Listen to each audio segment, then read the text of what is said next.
Hello everyone and welcome back to Pokemon Black. We're getting interrupted by one of our rivals. Oh, it's Bianca, hello. Oh, you're still part of the story, are you? Supposedly, yes. Why wouldn't I be?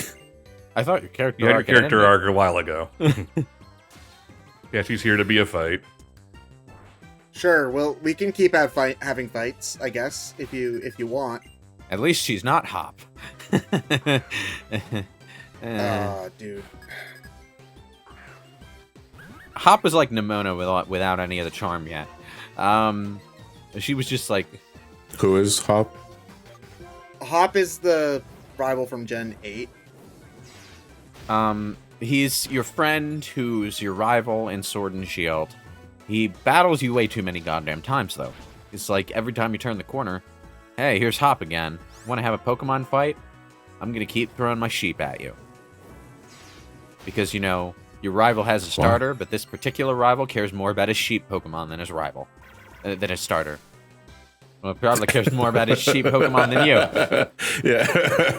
Oh, imagine that. And you know, in the end, the two of you both get the cover legendaries for, you know, the Sword and the Shield Pokemon. It's just like, I don't feel like Hop has earned this. His only character arc is, man, I hope I'm as cool as my brother. And then that's it. There's not really a satisfying conclusion, really, to any aspect of Pokemon Sword and Shield storytelling. I like that by the end, you can tell from his animations, his body language, that he's sort of mellowed out a little bit and become a more serious trainer. But that's like the only thing that sticks out to me about Hop. Marne is a much better rival than Hop. Oh, I dislike Marne, actually. I think Marne sucks. And Team Yell. Listen, Team Yell kind of sucks, but Marne, no. Marne, what is she? She does nothing. She impacts the story in no way. She develops in no way. And I feel like she just gets by because she has a cute design and speaks with an accent. She's trying. She's underutilized, but her connection to that specific city over in the corner that doesn't do the Gigantamax thing and is sort of suffering economically because of it is all a nice idea. So, you know, I didn't even remember that was a part, because that's how little this game has her left brother an impact. Her brother is a gym leader, which is not the first time Dark that's type happened. gym leader. Yeah, a Dark type gym leader, but also the one gym leader in the bunch that isn't jumping on the Gigantamax bandwagon and is sort of being sidelined in the whole local Pokemon League celebrity game because of it. So the entire town is an impoverished slum. Team Yell is basically the locals cheering on Marne because she's their local hero. And yeah, that's it. It doesn't really go anywhere because Marne doesn't get enough screen time. But, you know... The messaging they were trying to do in Sword and Shield is a mess. Yes. Like, it's just like, okay, are you trying to make an environmentalist message or not? Because if you were, you did a terrible job, Pokemon Company. I'm just gonna throw that out there right now. When you're, I'm gonna stop myself because I despise Sword and Shield. We've talked about this before. So. We have talked about this before, so I'm not we talked about everything before. Yeah. No, we haven't talked about... Fuck. What haven't we talked about before? Shit, it's almost like you cover a lot of topics when you do a YouTube channel for 15 years. Right? Knitting. We haven't talked about knitting before. Knitting? BrainScratch knit circle win. Oh, I can't knit. That's quitter talk, John. Anybody can. I didn't have, I never had a, off the top of my head, I think the only time I ever really had a home ec class was in middle school, and that was one time. My schools didn't have workshops. We didn't have anything like that in our school either. It was just like, okay, figure it out for yourself. I mean, to be fair, it is pretty easy to figure out knitting for yourself these days with all the YouTube tutorials and pre-made sets that you can start with. You can save yourself thousands of dollars on a degree if you just look it up on YouTube. You're not wrong, which is kind of sad, actually. Well, I mean, you can save yourself thousands of dollars gaining the knowledge that way but the degree itself is what they look for when you're getting a job. So It's almost as if degrees are just, a worthless part of our system that just incentivizes us to put all of us into debt by going into overpriced universities. What? No, me? I didn't say that. No, never. Anyway, BrainScratch and Knit Circle win. But serious point, that is something that I'm extremely grateful for that we have today. Because I remember when I was in, I think I was in middle school. I had a Rubik's Cube and I had no idea how to solve it. Couldn't do it. And so on a whim, I YouTube search Rubik's Cube, how to solve it. And I was shocked when there was actually a step-by-step video at that point showing you how to do that. And it was that kind of idea was fairly rare back then. But nowadays, if you have a question about anything that you want to figure out, there's a YouTube video for it. And that's awesome. I almost hate it because that itself has become a content mill sort of industry. Even there will be people who just have an Excel file with a list of how-to questions that they got off of Google by typing in how-to and seeing what the prediction comes up as. So they'll do that, and then they'll farm that shit out to video editors on Fiverr and whatnot to have them do little 30-second videos on how to do this specific thing in this specific mobile game. And they'll churn that shit out as fast as they can, as cheaply as they can. And the same thing happens with written articles and stuff. So if you type a question into a search engine now, 90% of what you're getting is content mill garbage. I guess it's better than the AI garbage that tells you the wrong thing. I was looking up. Take the AI garbage over what I'm talking about right now, but I wouldn't, because at the very least you can usually assume that the answer you're getting is right when somebody actually puts in the work to do a article or a video about it. I tried to look. I forgot how to delete save files in Pokemon Fire Red about a year back, and so I Googled it. And then Google AI Overview said, in order to delete the save file for Pokemon Fire Red, you have to go into your Nintendo Switch settings and find the save data for it. Yes, I love playing Pokemon Fire Red for my Nintendo Switch. Man, that sure is a system that this game is on. I mean, it will be eventually, I'm sure. Not the point. You know what? I sure hope so. I hope that that's the case, because I would love to have the Gen 3... all the Gen 3 games on Switch and the Gen 1 and 2. No, but I agree though. It's nice to be able to look up a lot of shit on a video platform, specifically YouTube, for DIY stuff, and just learn a thing or two that you've always curious about, but never really put the effort into learning until you finally got the itch for it. And then when you get really advanced, you go to the Reddit and then remember that, it's absolutely Reddit. Not. And then you leave. Absolutely not. Yeah, absolutely not.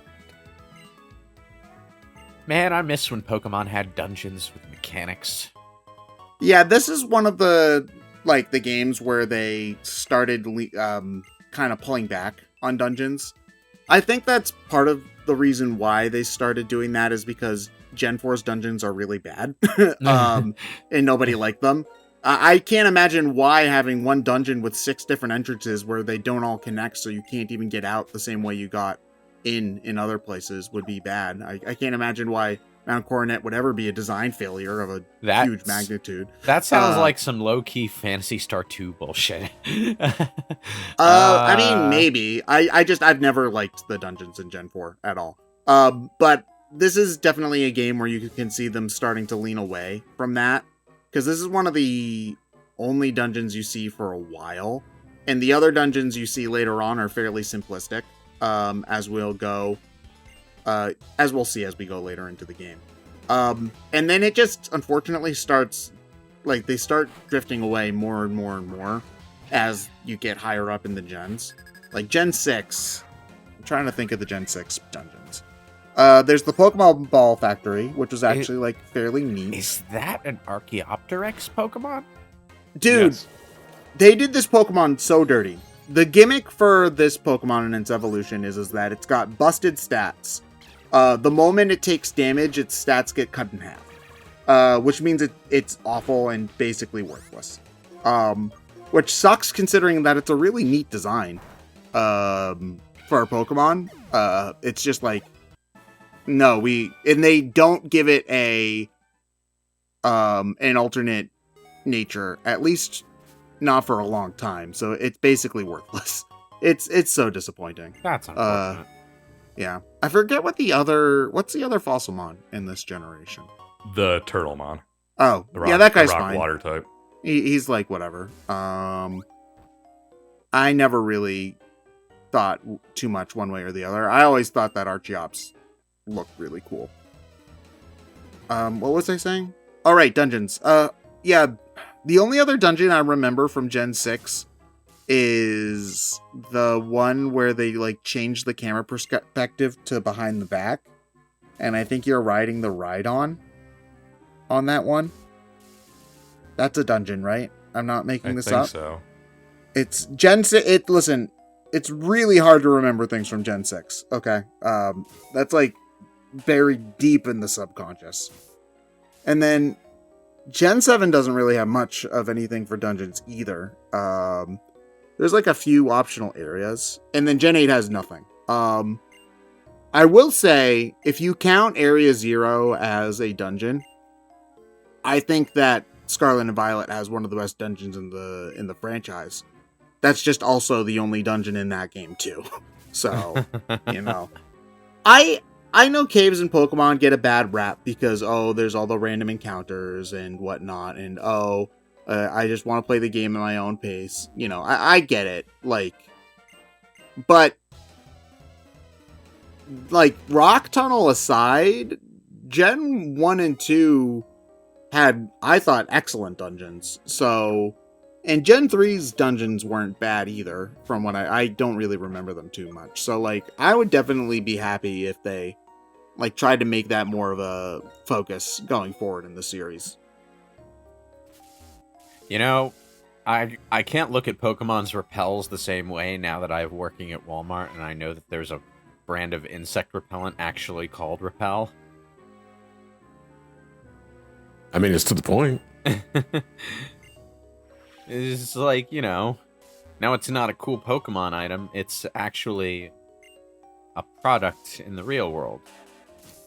Just there's different types of repellents too. If you're ever in the woods, they suggest you get bear spray so that you can spray it at a bear if it ever tries to come at you, and stuff like that. Bear gets one look at that spray. It's like, oh fuck, that's bear spray. I can't go near them. The actual thing I think you're supposed to do to start is to wear bear bells so that you don't startle the fucking things. What Sorry, about bear bells? You wear a little jingling bear bell that they can hear from far away so that you don't surprise them when you happen to pass near.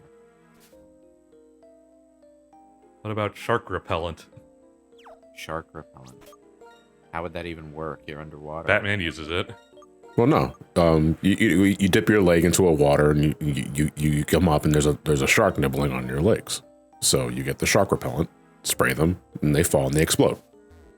World's greatest detective. While this great white shark is thrashing its head from side to side to rip my flesh apart, I'm just gonna very calmly reach into my pack and get the can of shark repellent spray. Yeah, so you understand the routine. I'm glad we don't have to go into this.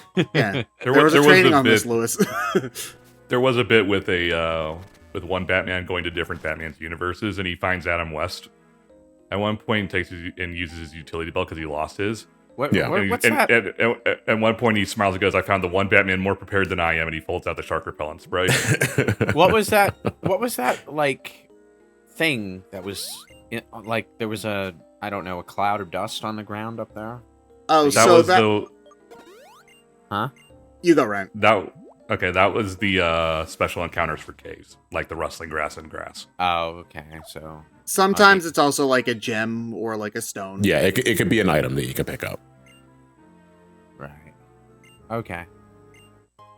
Man, it has been. Man, I wish people just gave me gold when I was walking Oh, I forgot they gave you no, two. actually, no. These are chicken nuggets, Ted. Even better. There are actually gold nuggets in universe, though. It's very, very strange. I mean, it makes sense when you consider the game design of the time. Pokemon uses a system very similar to Dragon Quest, where if you get wiped out, you lose half your money. So being able to find something that will stay in your inventory when you die and be able to sell it so that you don't, like, so that you have money. It's a common game design thing. It makes sense. The thing about it is that Pokemon's a very easy game and you always have money even if you lose a bunch when you die. Well, so I was gonna say, like, then at some point they stopped making it like half of your money when you lose? In Pokemon, they might have reduced it in one of the generations. Because I think I don't know for sure, but I thought I remember hearing like it was after Gen 2 that they stopped doing like cutting your funds in half after losing. I wouldn't be surprised if Gen 3 did it. Let's ask Google. And Google AI is gonna tell you reset your Switch settings. Oh boy, man. Yeah, but it's like you don't generally wipe out in Pokemon anyway. It's Google's AI companion is telling me you lose 10% of your current money when you black out. The maximum amount you can lose in a single battle is typically capped at 50,000. Huh. Dollars? $Poké? Yeah, I suppose. Listen, this is the $5,000 lemonade universe, though, so you know. Look, it's based on yen. It was the Kanto region. Let's ignore the fact that America also uses... If it wanted to be based on yen, they would call it yen. They can make it That Poké shit's yen. Poké dollars. Listen, it's way funnier to have $500 lemonade. Look, all right. Have you ever noticed that the Pokemon money emblem looks a lot like a yen sign, except it's a P instead of a Y? Yeah, because it's not yen, it's pen. Well, I was thinking more Poké-yen, but the point Listen, is... I'm just saying, it better be some damn good lemonade, because a $5 lemonade is still pretty damn expensive, too. Yeah, that is pretty... I mean, but that is also pretty standard vending machine prices for drinks. In the 90s, though? Like having a $5 lemonade in the vending machine now makes sense, but, like, I feel like $5... How much is $5 in 1996? Hold on. $5. $5. You know what I 1996. Okay, $5 in 1996 is the equivalent of $10.24 today. A $10 lemonade? Oh my god. It better I didn't from realize, the fountain of youth. I didn't realize we were at MomoCon. That lemonade better be squeezed directly into my mouth. Yo, can I have some of your $10 lemonade to go with my $36 slice of pizza? Well, only $36. It's cheap this year. I tell you what, those families that have their kids run a lemonade stand in the summer must make a killing during in the Pokemon universe, because that's like a 90% discount. Okay, what's the deal with Scraggy? Why is he wearing like baggy pants? I think it's supposed to be like a Thugmon or something like that. Like he's like, I don't know what type of animal this is supposed to be, because his evolved form has like a chicken rooster like thing on his head. I forget the name for it. But they also have shedding skin that is also characterized as baggy pants. So I genuinely have no idea what animal this thing is supposed to be based off of. We'll explore the rest of Chargestone Cave in the next part of Pokemon Black. See you guys all later. Bye.